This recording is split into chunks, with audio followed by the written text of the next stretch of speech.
ഈ സ്കൂളിനകത്തെ ഒരു സ്കൂൾ ബസ്സിനകത്തായി ജോലിയിൽ പ്രവേശിച്ച് 3 ദിവസങ്ങൾക്കു ശേഷം തങ്ങളെ ആ ജോലിയിൽ നിന്നും പിരിച്ചുവിടുന്ന സാഹചര്യം ഉണ്ടാവുമ്പോൾ എന്ത് കാരണത്തിന്റെ അടിസ്ഥാനത്തിലാണ് എന്നെ ഈ ജോലിയിൽ നിന്നും പിരിച്ചുവിടുന്നത് എന്ന ഏറ്റവും ജനാധിപത്യപരമായ ചോദ്യത്തിന് ഉത്തരം നിങ്ങളുടെ ശരീരത്തിൽ നിന്നും വല്ലാത്ത ദുർഗന്ധം വമിക്കുന്നുണ്ട് എന്ന് ഈ സ്കൂൾ ബസ്സിനകത്ത് യാത്ര ചെയ്യുന്ന വിദ്യാർത്ഥികളുടെ രക്ഷിതാക്കൾ പരാതി പറഞ്ഞു എന്നതിന്റെ അടിസ്ഥാനത്തിലാണ് നിങ്ങളുടെ ദേഹത്തു നിന്നും വമിക്കുന്ന ദുർഗന്ധം നിങ്ങളടക്കമുള്ള SC സമൂഹത്തിന്റെ ആകമാനം വരുന്ന ദുർഗന്ധമാണ് എന്ന് ഈ കാലഘട്ടത്തിനകത്ത് ഒരിക്കലും അംഗീകരിക്കാൻ കഴിയാത്ത ഏറ്റവും വലിയ ജാതിപെറിയുടെ പ്രസ്താവനയായി SFI കാണുന്നു.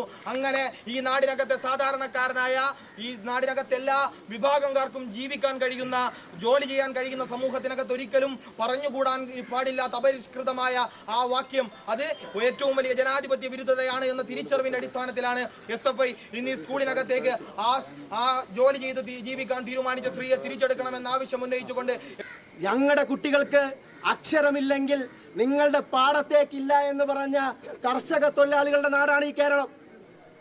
ജാതി ഏതായാലും മതമേതായാലും മനുഷ്യൻ നന്നായാൽ മതി എന്ന് പറഞ്ഞ ശ്രീനാരായണ ഗുരുവിന്റെ നാടാണ് ഈ കേരളം.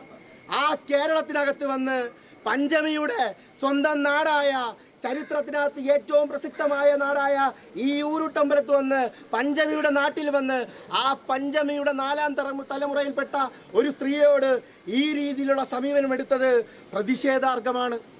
ഇതിനെതിരെ ശക്തമായി പ്രതിഷേധിച്ചുകൊണ്ടാണ് SFI ഇത്തരത്തിലേക്കൊരു സമരം സംഘടിപ്പിച്ചത്. ഈ സമരത്തിൻ്റെ ഉദ്ദേശം എന്ന് പറയുന്നത് കേവലം ഒരു പ്രതിഷേധം മാത്രമല്ല, അവർക്കെതിരെ നടത്തിയ ഈ പറയുന്ന ബസിൻ്റെ ലീഡറായിട്ടുള്ള അഭിലാഷ് എന്ന് പറയുന്ന ഒരു ഉദ്യോഗസ്ഥൻ ഇവിടെയുണ്ട്. പോലീസ് കേസെടുത്തിട്ടുണ്ടെന്ന് അറിയാൻ വേണ്ടി സാധിച്ചു. അയാളെ അറസ്റ്റ് ചെയ്യാൻ വേണ്ടി അടിയന്തരമായി കേരള പോലീസ് തയ്യാറാവണം. അല്ലാത്ത പക്ഷം വലിയ സമരത്തിലേക്ക് SFI പോവും. ഒരുപാട് തീണ്ടലുള്ള വഴികളിലൂടെ കടന്നു വന്നാണ് ഈ കേരളത്തിനെ സാക്ഷരതയുള്ള ഈ കേരളമാക്കി മാറ്റിയെടുത്തത്. കഴിഞ്ഞ കാലഘട്ടങ്ങൾക്കകത്ത പോരാട്ടങ്ങളിലൂടെ അക്ഷരങ്ങൾ പഠിക്കാൻ വേണ്ടി പോലും പറ്റാത്ത ഒരു കാലഘട്ടത്തിൽ നിന്നും അക്ഷരങ്ങൾ പഠിച്ച് സാക്ഷരതയുള്ള ഈ കേരളമാക്കി മാറ്റിയെടുത്തത് നമുക്കെല്ലാവർക്കും അറിയാം. അങ്ങനെയുള്ള ഈ നാട്ടിൽ ഇത്തരത്തിലുള്ള സംഭവങ്ങൾക്കെതിരെ ശക്തമായ പ്രതിഷേധം സംഘടിപ്പിക്കാൻ വേണ്ടി നമ്മൾ തയ്യാറാവണമെന്ന് മാത്രമാണ് ഈ അവസരത്തിനകത്ത് എനിക്ക് നിങ്ങളോട് സൂചിപ്പിക്കാനുള്ളത്. SFIക്ക് ഈ അവസരത്തിനകത്ത് ഒരു കാര്യം ഈ ഇവിടുത്തെ RSSന്റെ മാനേജ്മെന്റിനോട് സൂചിപ്പിക്കാനുണ്ട്. പഞ്ചമിക്ക് പതിതമായ ഒരു പള്ളിക്കൂടവും ഈ കേരളത്തിനകത്ത് ഇല്ലടോ. അങ്ങനെ പോണെങ്കിൽ, അങ്ങനെ ഈ രീതിയിലേക്ക് നിങ്ങൾ പോകുന്നെങ്കിൽ, ഈ രീതിയിലേക്കുള്ള സമീപനമെടുത്ത് നിങ്ങൾ പോകുന്നെങ്കിൽ ശക്തമായ രീതിയിൽ പ്രതിഷേധം സംഘടിപ്പിച്ചുകൊണ്ട് SFI മുന്നോട്ട് പോകും. അടിയന്തരമായി ആ ആളെ അറസ്റ്റ് ചെയ്യാൻ വേണ്ടി കേരള പോലീസ് തയ്യാറാവണം. അതോടൊപ്പം തന്നെ മാധ്യമ സുഹൃത്തുക്കളെല്ലാം ഈ പരിപാടി തുടങ്ങുന്ന സമയത്ത് ഇവിടെ ഉണ്ടായിരുന്നു. ഈ പരിപാടിയുടെ ഭാഗമായി ഇവിടെ എത്തിച്ചേർന്ന ഞങ്ങളുടെ 2 സഖാക്കളെ, ആ മാനേജ്മെൻറ്റിൻ്റെ ഗുണ്ടകളായ RSSന്റെ പ്രാദേശികതരായിട്ടുള്ള നേതാക്കന്മാർ ഞങ്ങളുടെ 2 സഖാക്കളെ ഈ സ്കൂളിൻ്റെ മുമ്പിൽ എത്തിയതിൻ്റെ പേരിൽ ആക്രമിച്ചു. അവരുടെ കാതുൾപ്പെടെ അടിച്ചു തകർക്കുന്ന രീതിയുണ്ടായി. ഒരു കാര്യം പറയാം, ഈ വിഷയത്തിനെ വേറെ രൂപത്തിലേക്ക് RSS ഡൈവേർട്ട് ചെയ്യുന്നുണ്ട്. അത് നമ്മൾ മനസ്സിലാക്കണം. SFIക്കാരൻ്റെ ദേഹത്ത് തൊട്ടിട്ടുണ്ടെങ്കിൽ, SFIക്കാരന് നൊന്തിട്ടുണ്ടെങ്കിൽ ഒരു കാര്യം ഞങ്ങൾ പറയാം, ആ RSSകാരന്മാരൊന്നും നേരെ ചൊവ്വേ ഈ ഊരുട്ടമ്പലത്തിലൂടെ നടക്കില്ല എന്നുള്ളത് SFI ഇവിടെ പറഞ്ഞു വെക്കുകയാണ്. അതുകൊണ്ട് കേരള പോലീസ് ഇപ്പോൾ കേസെടുത്തിട്ടുണ്ട്. ആ കേസിലെ പ്രതിയായിട്ടുള്ള ആ സ്കൂളിലെ അഭിലാഷിനെ അടിയന്തരമായി അറസ്റ്റ് ചെയ്യാൻ വേണ്ടി കേരള പോലീസ് തയ്യാറാവണം. ഈ സമരം ഒരു സൂചനയാണ്. ഈ സൂചന കണ്ട് പഠിച്ചില്ലെങ്കിൽ ഞങ്ങളിവിടെ പോലീസ് ഇവിടെ നിന്ന് ഞങ്ങളെ സമരത്തെ തടഞ്ഞു.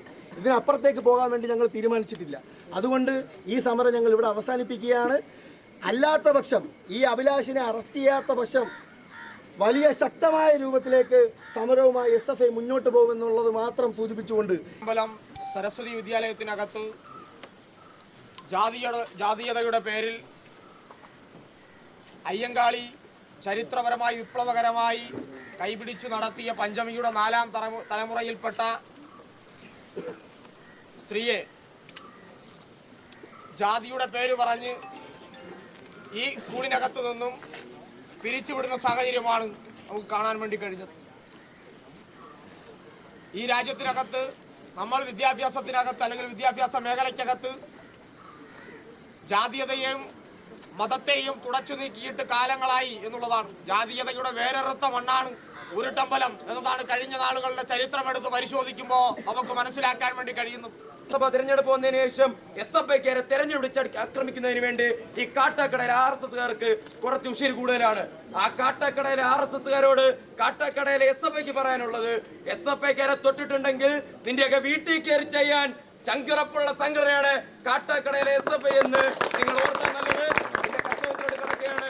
ഈ പ്രതിഷേധ യോഗത്തിൽ പങ്കെടുത്ത മുഴുവൻ സഹാക്കൾക്കും നേതാക്കൾക്കും SFIയുടെ തിരുവനന്തപുരം ജില്ലാ കമ്മിറ്റിയുടെ പേരിൽ നന്ദി രേഖപ്പെടുത്തിക്കൊണ്ട് അവസാനിക്കും.